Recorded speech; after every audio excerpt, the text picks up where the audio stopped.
ঘুম মানুষের ক্লান্তি অবসাদ দূর করে। শরীর স্বাস্থ্য ঠিক রাখতে ঘুমের অবদান অসামান্য। এটি আল্লাহর অনুগ্রহ ও নেয়ামত। আল্লাহ তাআলা পবিত্র কোরআনে বলেন, তোমাদের নিদ্রাকে করেছি ক্লান্তি দূরকারী। মুসলিমদের প্রতিটি কর্ম আল্লাহর ইবাদত, তবে তা হতে হবে ইসলামের নির্দেশিত পদ্ধতি ও রাসূল সাল্লাল্লাহু আলাইহি ওয়াসাল্লামের সুন্নত মোতাবেক।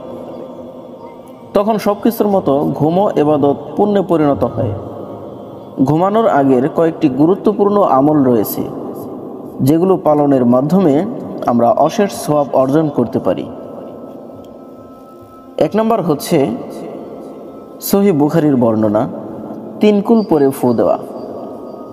আম্মাজান আয়েশা রাদিয়াল্লাহু আনহা থেকে বর্ণিত, তিনি বলেন, প্রতি রাতে নবী সাল্লাল্লাহু আলাইহি ওয়াসাল্লাম বিছানায় যাওয়ার প্রাক্কালে সূরা ইখলাস, সূরা ফালাক ও সূরা নাস পাঠ করে দুহাত একত্র করে হাতে ফুঁক দিয়ে যতদূর সম্ভব সমস্ত শরীরে হাত বুলাতেন। মাথা ও মুখ থেকে আরম্ভ করে তার দেহের সম্মুখ ভাগের উপর হাত বুলাতেন এবং 3 বার এরূপ করতেন। নাম্বার 2, কুরআনের 1/3 পাঠ করা। সহিহ বুখারীর হাদিস, হযরত আবু সাঈদ খুদরী রাদিয়াল্লাহু আনহু থেকে বর্ণিত, তিনি বলেন, নবী সাল্লাল্লাহু আলাইহি ওয়াসাল্লাম তার সাহাবীদেরকে বলেছেন, তোমাদের কেউ কি এক রাতে কোরআনের 1/3 তেলাওয়াত করা সাধ্যাতীত মনে করো? এ প্রশ্ন তাদের জন্য কঠিন ছিল। এরপর তারা বলল, হে আল্লাহর রাসূল সাল্লাল্লাহু আলাইহি ওয়াসাল্লাম, আমাদের মধ্যে কার সাধ্য আছে যে এটা পারবে? তখন তিনি বললেন, কুল হুয়াল্লাহু আহাদ, অর্থাৎ সূরা ইখলাস কোরআনের 3 ভাগের 1 ভাগ। এরপরে 3 নম্বর হচ্ছে আয়াতুল কুরসি পড়া। সহিহ বুখারীর হাদিস, হযরত আবু হুরায়রা রাদিয়াল্লাহু আনহু থেকে বর্ণিত, তিনি বলেন, আল্লাহ রাসূল সাল্লাল্লাহু আলাইহি ওয়াসাল্লাম আমাকে রমজানের যাকাত হেফাজত করার দায়িত্বে নিযুক্ত করলেন। এক ব্যক্তি এসে অঞ্জলি ভর্তি করে খাদ্য সামগ্রী নিতে লাগলো। আমি তাকে পাকড়াও করলাম এবং বললাম, আল্লাহর কসম, আমি তোমাকে আল্লাহ রাসূল সাল্লাল্লাহু আলাইহি ওয়াসাল্লামের কাছে উপস্থিত করব। সে বলল, আমাকে ছেড়ে দিন, আমি খুব অভাবগ্রস্ত, আমার জিম্মায় পরিবারের দায়িত্ব রয়েছে এবং আমার প্রয়োজন তীব্র। তিনি বললেন, আমি ছেড়ে দিলাম। যখন সকাল হলো, নবী সাল্লাল্লাহু আলাইহি ওয়াসাল্লাম আমাকে জিজ্ঞেস করলেন, হে আবু হুরায়রা, তোমার রাতের বন্দি কি করলে? আমি বললাম, হে আল্লাহর রাসূল, সে তার তীব্র অভাব ও পরিবার পরিজনের কথা বলায় তার প্রতি আমার দয়া হয়, তাই তাকে ছেড়ে দিয়েছি। তিনি বললেন, সাবধান, সে তোমার কাছে মিথ্যা বলেছে এবং সে আবার আসবে, সে আবার আসবে। আল্লাহ রাসূল সাল্লাল্লাহু আলাইহি ওয়াসাল্লামের উক্তির কারণে আমি বুঝতে পারলাম যে সে পুনরায় আসবে, কাজেই আমি তার অপেক্ষায় থাকলাম। সে এলো এবং অঞ্জলি ভরে খাদ্য সামগ্রী নিতে লাগলো। আমি ধরে ফেললাম এবং বললাম, আমি তোমাকে আল্লাহ রাসূল সাল্লাল্লাহু আলাইহি ওয়াসাল্লামের কাছে নিয়ে যাব। সে বলল, আমাকে ছেড়ে দিন, কেননা আমি খুবই দরিদ্র এবং আমার উপর পরিবার পরিজনের দায়িত্ব ন্যস্ত, আমি আর আসব না। তার প্রতি আমার দয়া হলো এবং আমি তাকে ছেড়ে দিলাম। সকাল হলে আল্লাহ রাসূল সাল্লাল্লাহু আলাইহি ওয়াসাল্লাম আমাকে জিজ্ঞেস করলেন, হে আবু হুরায়রা, তোমার বন্দি কি করলে? আমি বললাম, হে আল্লাহ রাসূল সাল্লাল্লাহু আলাইহি ওয়াসাল্লাম, সে তার তীব্র প্রয়োজন এবং পরিবার পরিজনের কথা বলায় তার প্রতি আমার দয়া হয়, তাই আমি তাকে ছেড়ে দিয়েছি। তিনি বললেন, খবরদার, সে তোমার কাছে মিথ্যা বলেছে এবং সে আবার আসবে। তাই আমি 3য়বার তার অপেক্ষায় রইলাম। সে আসলো এবং অঞ্জলি ভর্তি করে খাদ্য সামগ্রী নিতে লাগলো। আমি তাকে পাকড়াও করলাম এবং বললাম, আমি তোমাকে আল্লাহ রাসূল সাল্লাল্লাহু আলাইহি ওয়াসাল্লামের কাছে অবশ্যই নিয়ে যাব। এ হলো 3 বারের শেষবার। তুমি প্রত্যেকবার বলো যে আর আসবে না, কিন্তু আবার আসো। সে বলল, আমাকে ছেড়ে দাও, আমি তোমাকে কয়েকটি কথা শিখিয়ে দেব, যা দিয়ে আল্লাহ তোমাকে উপকৃত করবেন। আমি বললাম, সেটা কি? সে বলল, যখন তুমি রাতে শয্যায় যাবে, তখন আয়াতুল কুরসি আয়াতের শেষ পর্যন্ত পড়বে। তখন আল্লাহর তরফ হতে তোমার জন্য একজন রক্ষক নিযুক্ত হবে এবং ভোর পর্যন্ত শয়তান তোমার কাছে আসতে পারবে না। কাজেই তাকে ছেড়ে দিলাম।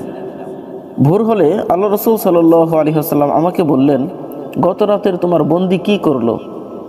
আমি বললাম, হে আল্লাহ রসুল সাল্লাল্লাহু আলাইহি ওয়াসাল্লাম, সে আমাকে বলল যে সে আমাকে কয়েকটি বাক্য শিক্ষা দিবে, যা দিয়ে আল্লাহ আমাকে লাভবান করবেন, তাই আমি তাকে ছেড়ে দিয়েছি। তিনি আমাকে বললেন, এই বাক্যগুলো কি? আমি বললাম, সে আমাকে বলল, যখন তুমি তোমার বিছানায় শুতে যাবে তখন আয়াতুল কুরসি প্রথম হতে আয়াতের শেষ পর্যন্ত পড়বে, এবং সে আমাকে বলল, এতে আল্লাহর তরফ হতে তোমার জন্য একজন রক্ষক নিযুক্ত থাকবেন এবং ভোর পর্যন্ত তোমার নিকট কোনো শয়তান আসতে পারবে না। সাহাবা একরাম কল্যাণের জন্য বিশেষ লালায়িত ছিলেন। নবী সাল্লাল্লাহু আলাইহি ওয়াসাল্লাম বললেন, হ্যাঁ, এই কথাটি তো সে তোমাকে সত্য বলেছে, কিন্তু হুঁশিয়ার, সে মিথ্যুক। হে আবু হুরায়রা, তুমি কি জানো 3 রাত ধরে তুমি কার সাথে কথাবার্তা বলছিলে? আবু হুরায়রা রাদিয়াল্লাহু আনহু বললেন, না। তিনি বললেন, সে ছিল শয়তান। নাম্বার 4, ডান হাত গালের নিচে রেখে দোয়া পড়া। সহিহ বুখারীর বর্ণনা হযরত হুযায়ফা রাদিয়াল্লাহু আনহু থেকে বর্ণিত। তিনি বলেন, নবী সাল্লাল্লাহু আলাইহি ওয়াসাল্লাম যখন ঘুমাতে চাইতেন তখন বলতেন, আল্লাহুম্মা বিসমিকা আমুতু ওয়া আহইয়া, অর্থ, হে আল্লাহ, আমি আপনার নামেই মরি এবং জীবিত হই। আর তিনি যখন নিদ্রা থেকে জেগে উঠতেন তখন বলতেন, আল্লাহ তাআলারই সকল প্রশংসা, যিনি আমাদের নিদ্রা জাতীয় ওয়াফাত দেওয়ার পর আবার নতুন জীবন দান করেছেন, আর সর্বশেষ তারই কাছে আমাদের পুনরুত্থান হবে। নাম্বার 5, তাসবিহের আমল করা। সহিহ বুখারীর বর্ণনা হযরত আলী রাদিয়াল্লাহু আনহু থেকে বর্ণিত। হযরত ফাতেমা রাদিয়াল্লাহু আনহা যাতা চালানোর কষ্ট সম্পর্কে একদা অভিযোগ প্রকাশ করলেন। এরপর নবী সাল্লাল্লাহু আলাইহি ওয়াসাল্লামের নিকট কিছু সংখ্যক যুদ্ধবন্দী আসলো। ফাতেমা রাদিয়াল্লাহু আনহা নবী সাল্লাল্লাহু আলাইহি ওয়াসাল্লামের নিকট গেলেন, কিন্তু তাকে না পেয়ে আম্মাজান আয়েশা রাদিয়াল্লাহু আনহার নিকট তার কথা বলে আসলেন। নবী সাল্লাল্লাহু আলাইহি ওয়াসাল্লাম যখন ঘরে আসলেন তখন ফাতেমা রাদিয়াল্লাহু আনহার আগমন ও উদ্দেশ্যের ব্যাপারে আয়েশা রাদিয়াল্লাহু আনহা তাকে জানালেন। আলী রাদিয়াল্লাহু আনহু বলেন, নবী সাল্লাল্লাহু আলাইহি ওয়াসাল্লাম আমাদের এখানে আসলেন যখন আমরা বিছানায় শুয়ে পড়েছিলাম।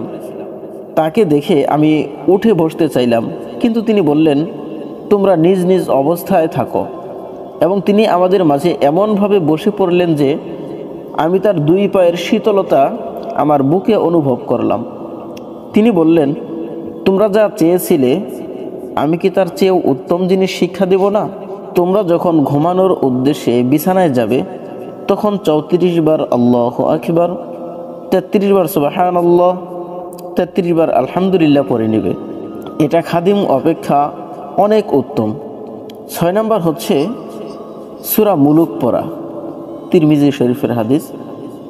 ইবনে আব্বাস রাদিয়াল্লাহু আনহু থেকে বর্ণিত, তিনি বলেন, কোনো এক সময় রাসূলুল্লাহ সাল্লাল্লাহু আলাইহি ওয়াসাল্লামের এক সাহাবী একটি কবরের উপর তার তাঁবু খাটান। তিনি জানতেন না যে তা একটি কবর। তিনি হঠাৎ বুঝতে পারেন যে কবরে একটি লোক সূরা মুলুক পাঠ করছে। সে তা পাঠ করে সমাপ্ত করল। তারপর তিনি নবী সাল্লাল্লাহু আলাইহি ওয়াসাল্লামের নিকটে এসে বললেন, হে আল্লাহ রসুল সাল্লাল্লাহু আলাইহি ওয়াসাল্লাম, আমি একটি কবরের উপর তাঁবু খাটাই। আমি জানতাম না যে তা কবর। হঠাৎ বুঝতে পারি যে একটি লোক সূরা মুলুক পাঠ করছে এবং তা সমাপ্ত করেছে।